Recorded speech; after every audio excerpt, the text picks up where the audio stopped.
Sí, Entonces, señor. gracias. Ya. Voy a comenzar con esta segunda charla del ciclo de charlas de INEA Tamelaique. Y mi tema es conceptos del análisis bromatológico de la calidad de forrajes y su importancia. Entonces, para comenzar, al igual que nosotros, los animales tienen requerimientos nutricionales o de nutrientes, y estos pues, pueden variar de acuerdo al estado fisiológico del animal, el sexo, la edad o el peso vivo del mismo. El estado fisiológico se refiere a que una vaca, por ejemplo, en estado de preñez, tiene más requerimientos que una vaca en estado, por ejemplo, en la época seca. Estos requerimientos son con el fin de mantener un adecuado crecimiento, una adecuada producción y a la vez una adecuada reproducción. Lo primero que hay que entender es que si bien nosotros le entregamos forrajes o alimentos a los animales, estos a la vez son introducidos en un estómago que se llama el rumen, ¿ya? Y allí los que aprovechan este alimento y estos nutrientes del alimento son los microorganismos ruminales que aprovechan estos nutrientes, los convierten en otros productos que finalmente son absorbidos por el animal y así para destinarlos a producir carne, leche o lana o bien sea para su mantenimiento. Y por eso es de importancia realizar un análisis de calidad nutritiva en los sistemas productivos animales, debido a que esta calidad nutritiva nos permite saber si estamos alimentando de buena manera a nuestros animales o si hay que corregir algo al respecto. Esto se hace por intermedio de un análisis bromatológico. ¿Qué es el análisis bromatológico? Es un procesamiento de laboratorio que se usa para estimar los nutrientes de los forrajes o del alimento que nosotros le damos a nuestros animales. A esto se le denomina calidad nutritiva y aquí se estiman valores como el de materia seca, proteína, energía, carbohidratos, fibra y digestibilidad, entre los más importantes. Hay otros que son un poco menos importantes en la nutrición de rumiantes, pero que igual son factibles de analizar. Estos contenidos, el primer contenido que se realiza es el contenido de materia seca, y hay que entender que los forrajes frescos, por lo general, o los alimentos que nosotros le suministramos a nuestros animales, tienen dos contenidos. El primero es el contenido de materia seca, que es donde se concentran la mayor parte de nutrientes, que son las proteínas, lípidos, carbohidratos, vitaminas y minerales. Estos son los 5 nutrientes de la alimentación animal. Y por otro lado está el contenido de agua, que el agua bien no es un nutriente, pero sabemos que es un elemento fundamental para la vida y el buen funcionamiento de toda especie animal, al igual que para nosotros, ¿ya? Entonces, nos vamos a fijar en este contenido de nutrientes, que es el de materia seca, que es bastante importante para la nutrición animal, debido a que allí podemos comparar alimentos con distintos nutrientes y así saber cómo podemos analizar nuestro sistema productivo de acuerdo a la nutrición animal y saber si estamos alimentando bien o no. También nos permite comparar el consumo de nuestros animales o la disponibilidad de alguna pradera de forraje, ¿ya? La materia seca se estima en porcentaje del forraje verde. Esto quiere decir que si yo tomo 1 kilo de forraje verde y me da 200 gramos de forraje seco, va a tener un 20% de materia seca aproximadamente. ¿Ya? Esta materia seca puede variar dependiendo del estado fenológico de las plantas. Por ejemplo, acá podemos observar que un estado vegetativo temprano tiene alrededor de menos 20 puntos porcentuales que un estado reproductivo.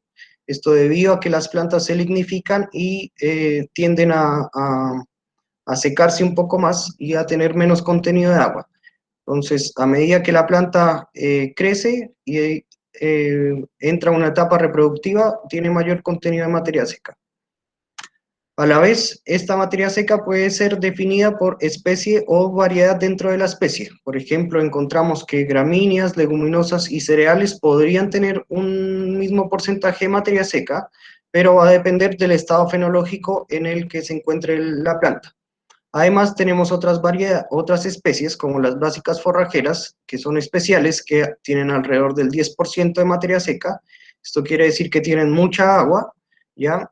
Y por lo tanto los animales van a tener que consumir un mayor volumen de forraje verde para llenar sus requerimientos. Esto en alguna medida puede restringir el consumo.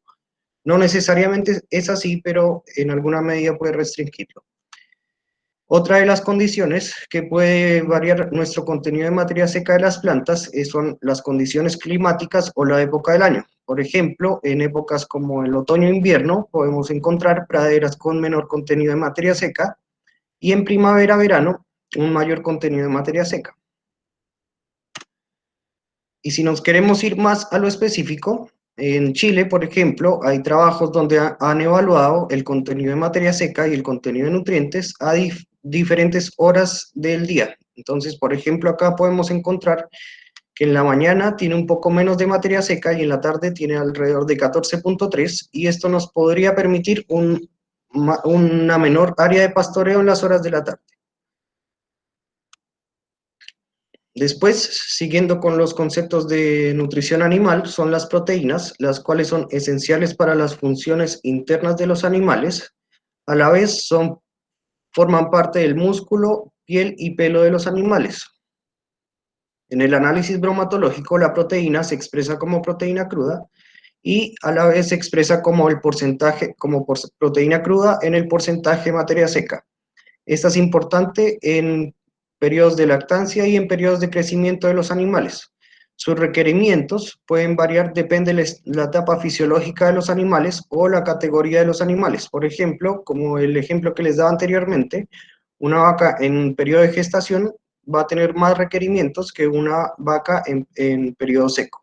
O por categorías de animales, sabiendo que el mismo ejemplo con una vaca en producción tiene más requerimientos que un toro, por ejemplo. La proteína cruda igual puede variar dependiendo del estado fisiológico de las plantas. A medida que la planta crece, en periodos vegetativos temprano, la planta tiene mayor contenido de proteína cruda y a medida que madura va decreciendo su contenido. Una de las fuentes que podemos encontrar altas en proteína cruda, las anteriores gramíneas y leguminosas, y otras son las brásicas forrajeras, que tienen alrededor del 13 y 17% de proteína cruda. Sin embargo, sus hojas por lo general tienen mayor proteína y los tallos o raíces, dependiendo la especie de brásica, va a tener menor proteína cruda. Otro de los alimentos que podemos encontrar con altos contenidos de proteína cruda son los granos de leguminosas, por ejemplo, el grano de lupino o el grano de soya, que tienen alrededor del 50% de proteína cruda, pero que un exceso en la alimentación con estos granos puede producir problemas reproductivos. Igual que a la vez al tener, por ejemplo, gramíneas o leguminosas excesivamente altas en proteína cruda, nos puede generar los mismos problemas. Otro de los factores, y que es muy importante en la nutrición animal, es la energía. Si bien esta no es un nutriente, pero todos los nutrientes que mencioné anteriormente aportan energía. Esta es importante para el mantenimiento, crecimiento, movimiento, producción y reproducción de los animales, básicamente para todas las funciones. En la nutrición animal es importante tener una relación entre la proteína cruda y la energía. Esto con el fin de que los microorganismos del rumen aprovechen bien los nutrientes, ¿ya? Por lo general, la principal limitante en los sistemas pastoriles es la fuente de energía. Esta se expresa como energía metabolizable en el análisis bromatológico como megacalorías por kilogramo de materia seca y es importante para que estos microorganismos puedan procesar los alimentos, ya que necesitan energía para el constante movimiento y así aportarle los nutrientes necesarios al animal. Sus requerimientos, al igual que la proteína cruda, pueden variar de acuerdo a la etapa fisiológica y a la categoría del animal. Como bien les dije, este es el principal limitante en los sistemas pastoriles, generalmente son los que tenemos en la zona sur de Chile, ¿ya?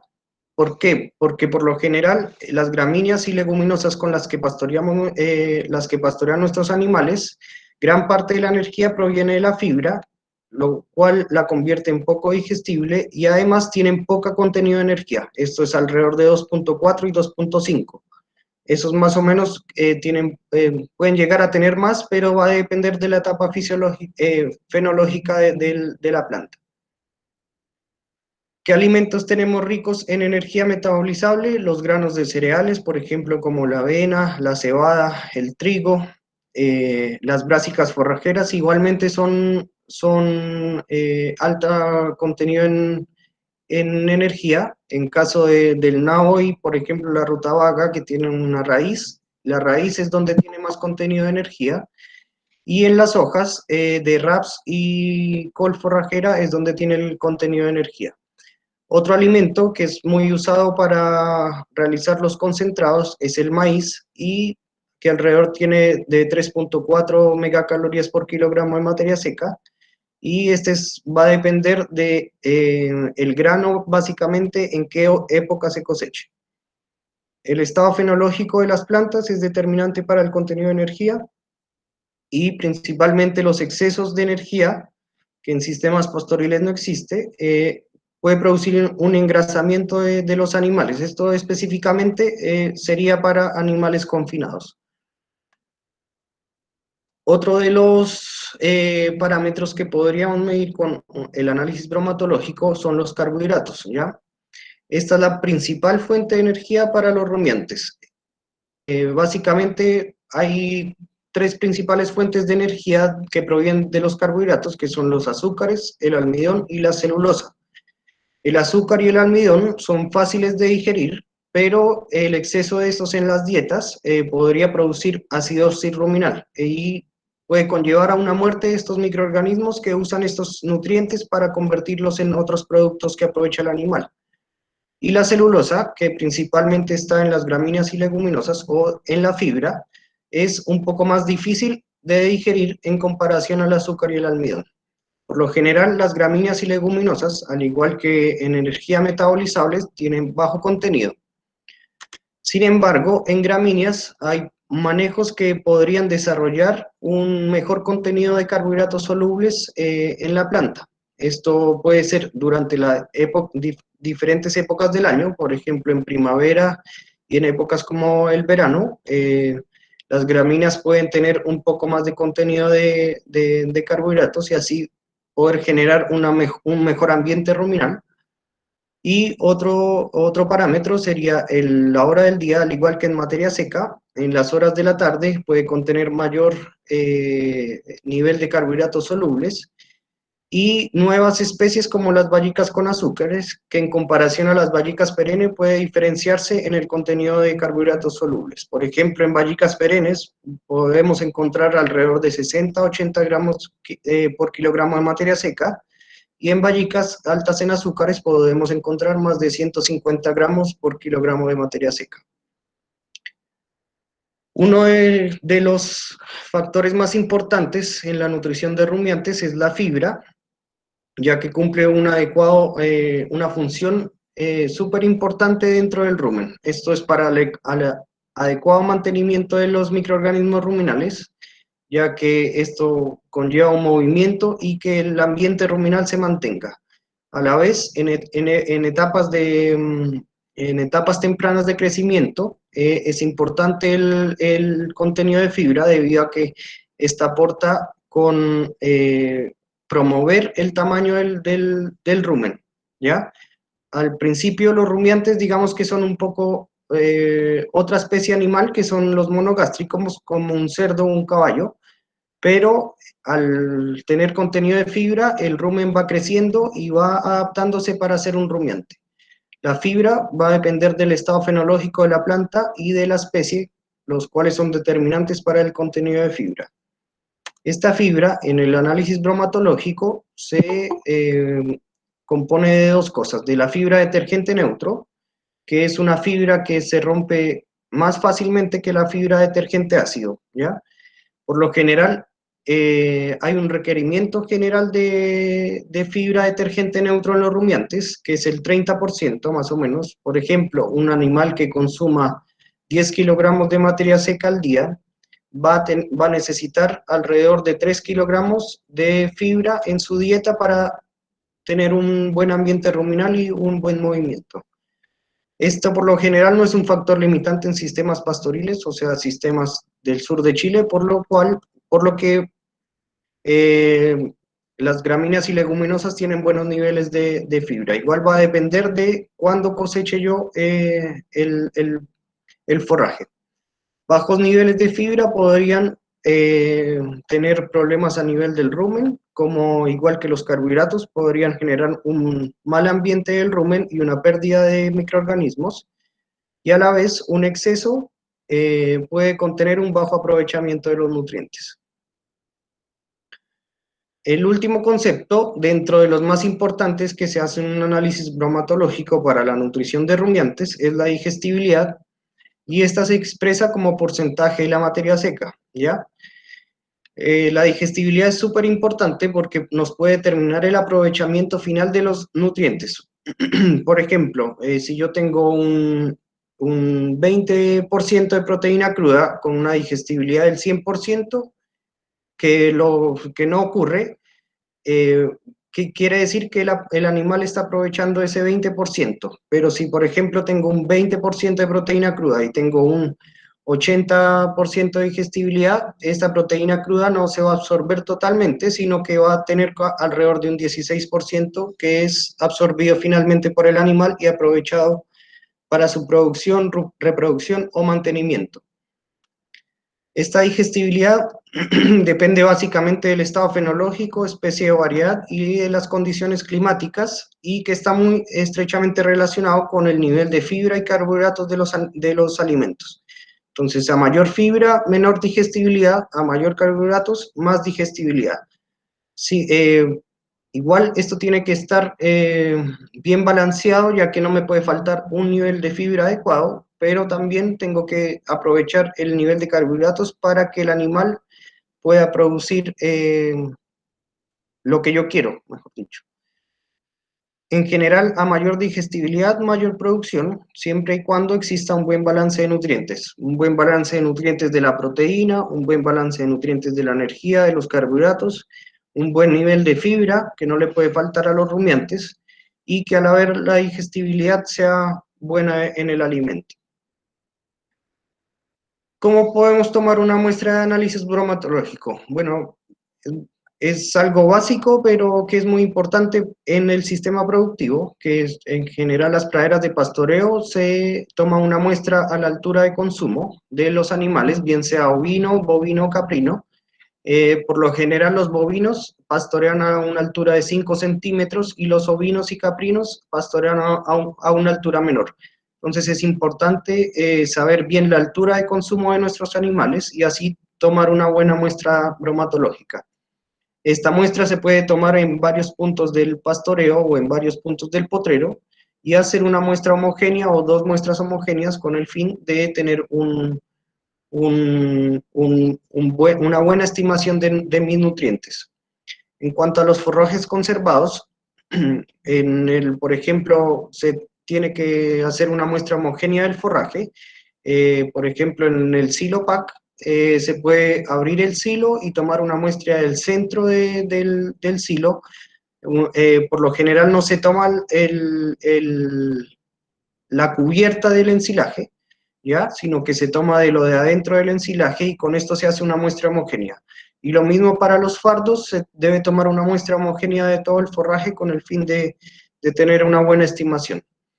Y el caso de las brásicas forrajeras, tomar la muestra en campo, digamos que se toma la planta completa como tal.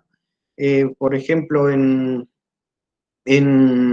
nabos y en rutabaga se puede tomar la planta completa con raíz, y en raps y col, si son pastoreados, se puede tomar a la altura de consumo de los animales.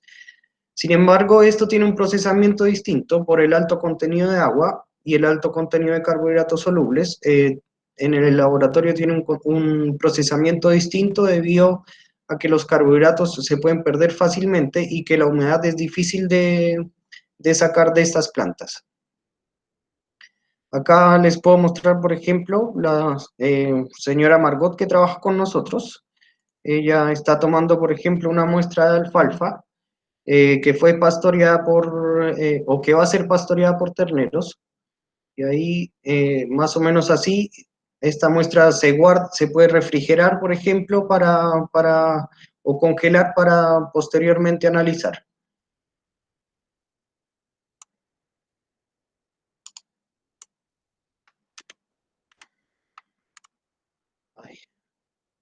Bueno, y finalmente decir que, bueno, a mayor crecimiento de las praderas, un mejor crecimiento en combinación con una buena calidad nutritiva de nuestros forrajes, podemos obtener mayores producciones de leche, carne o lana y así reducir nuestros costos de alimentación. Muchas gracias. Cualquier duda, está el correo electrónico. Vamos a responder las preguntas que están en el chat. Gracias. Gracias, José. Tenemos aquí algunas preguntas. Carlos Polanco, ¿cada cuánto tiempo es necesario hacer un análisis bromatológico de las praderas? Pregunta. Bueno, yo creo que es importante realizarlo por lo menos cada temporada. Por ejemplo, en Chile que tenemos épocas distintas durante el año, verano, primavera, otoño, invierno, sería importante hacer mínimo una por cada temporada. Así yo saber cuánto me está variando la proteína o la energía o los distintos ítems dentro de la pradera, por ejemplo, que por ejemplo en primavera puede tener un nivel de fibra distinto al otoño o un nivel de proteína distinto a la primavera. No sé si quedó claro, Carlos. Soledad Espinosa pregunta, ¿cuánto tiempo se debe guardar una muestra para ser analizada? ¿Y se congela o se secan en horno? Bueno, por lo general puedes congelarla, si ya tienes el resultado en materia seca, puedes congelarla, porque igual al congelarla te va a variar harto el porcentaje de materia seca. Eh, lo más importante es secarla, que digamos en campo igual se puede hacer con horno microondas, o si no, mandarla directamente al laboratorio a secar en un horno forzado a 60 grados por 48 horas, que sería lo ideal. Si no, puede refrigerarse un día, un par de días y enviarse al laboratorio o congelarse para posterior análisis. A ver, en resumen, no se puede congelar mucho tiempo ahí como la parte más práctica, así. Se puede congelar bastante tiempo, pero ¿Cuánto? eh, te puede durar un mes congelada, por lo menos, o sea, yo he tenido muestras congeladas más de un mes y después para posterior análisis. Bueno, hay especies de especies, por ejemplo, los cereales generalmente se reducen o se van muriendo más rápido en congelador que otras especies. Por ejemplo, las leguminosas tienen un problema, no sé qué será, pero en congelado, si lo congelas, se te va a dañar un poco más fácil que una gramínea. Pero lo ideal sería mandarlo al laboratorio directamente. Gracias, José. Aquí preguntan Camila Suazo y Valesca Hofer, preguntan el costo de estos análisis. No sé, está la Adriana por ahí también que podría ayudar, no sé, Sí, ¿quién más? es bastante costoso. Por lo general, hay dos tipos de análisis. Se puede ahora con tanta tecnología y unos equipos que te pueden determinar o estimar el valor nutritivo de los alimentos, que son los NIRS.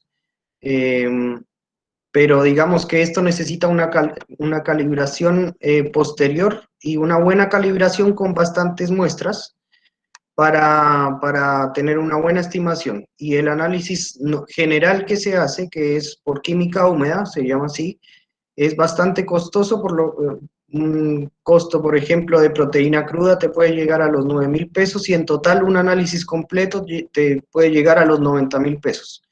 La verdad que es bastante costoso, pero es muy práctico en la producción animal y es necesario para saber la alimentación de nuestros animales, que al final son los que nos generan una rentabilidad. Adriana dice forraje fresco básico alrededor de 35.000 pesos. El análisis. Otra consulta, no sé, o aclaración de algún punto. ¿Puedo liberar el micrófono si quieren decir algo?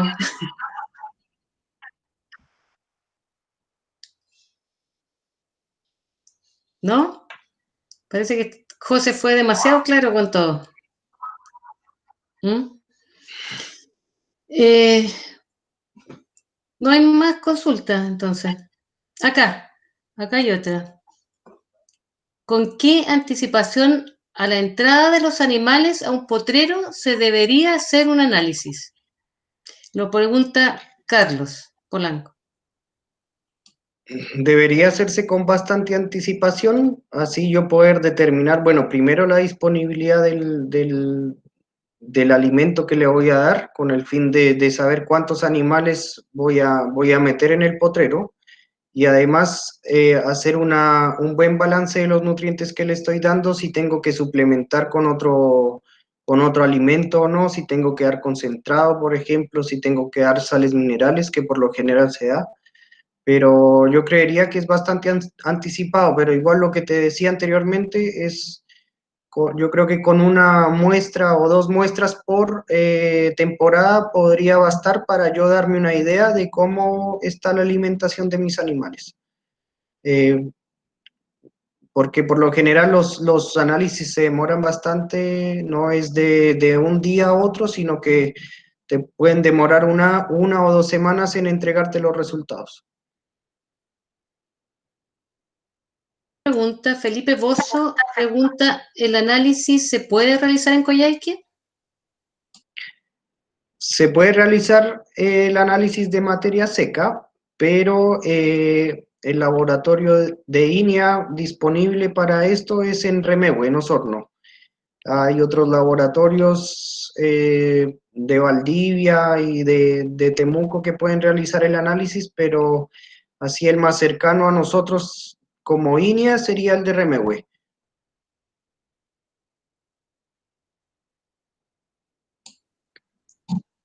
Parece que no hay más preguntas. Muy claro, José. Gracias por tu Gracias a exposición. ustedes. Antes de terminar y darle las gracias, queríamos invitarlos. Como ustedes saben, todos los miércoles tenemos este ciclo de charlas y la próxima semana le corresponde a don Christian Hepp su charla. Y él va a hablar de fertilización aérea. No tengo el nombre exacto de la charla acá, pero vamos a hablar de fertilización aérea. Si él quiere invitarlos, ¿qué está por ahí? Era de manejo vino, manejo de terneros, suplementación invernal Ah, no es de la de bovinos. fertilización aérea, es la otra. No, ajá. Entonces, no es la de fertilización, esa viene después. Apróntense Eh, para después, entonces. ¿Cuál es el nombre de la charla de la próxima semana? Aquí se las voy a poner para la invitación a todos. Acá está. Experiencia. Experiencias de suplementación de terneros en recría invernal. Así que quedan todos invitados para la próxima semana, en este mismo horario, a nuestras charlas. ¿Alguna otra antes de despedirnos? Si tienen alguna otra, se pueden ver muestras. Ah, aquí hay algunas aclaraciones que mientras estaba viendo otras cosas, aparecieron más cosas. Eh, cuando hablamos, dice Camila Suazo, cuando hablamos de digestibilidad, ¿estamos hablando del cálculo de carbohidratos fibrosos o de algún otro análisis?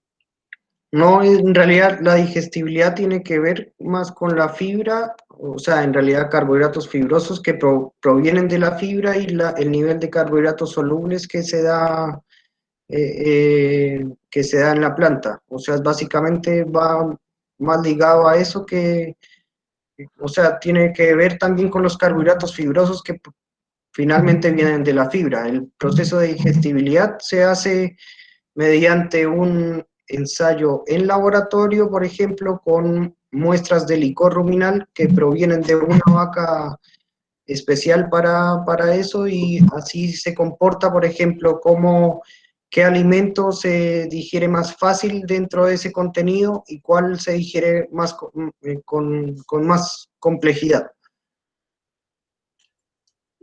No sé si quedó claro, Camila. No sé. Soledad Espinosa pregunta, la proteína cruda de las leguminosas era el 50%. ¿Cuál sería la dosis máxima que le puedes dar a los animales para evitar problemas reproductivos? Si era en el caso de los granos de leguminosas, por lo general no son utilizados para realizar concentrados, pero no como tal, no, yo por lo menos no tengo experiencia alimentando con el grano como tal a bovinos, u ovinos o rumiantes. Sé que, por ejemplo, el grano de soya es muy utilizado en alimentación, pero en hacer el concentrado, ¿no? Por ejemplo, como leguminosa como tal, acá en Tamelay que hemos tenido experiencias con alfalfa forrajera, y la verdad que los animales solo consumen alfalfa y no tienen ningún problema eh, a nivel ruminal o reproductivo, pero no tendría experiencia como con el grano propiamente tal. No sé si hay alguna persona que quiera aclarar ese punto,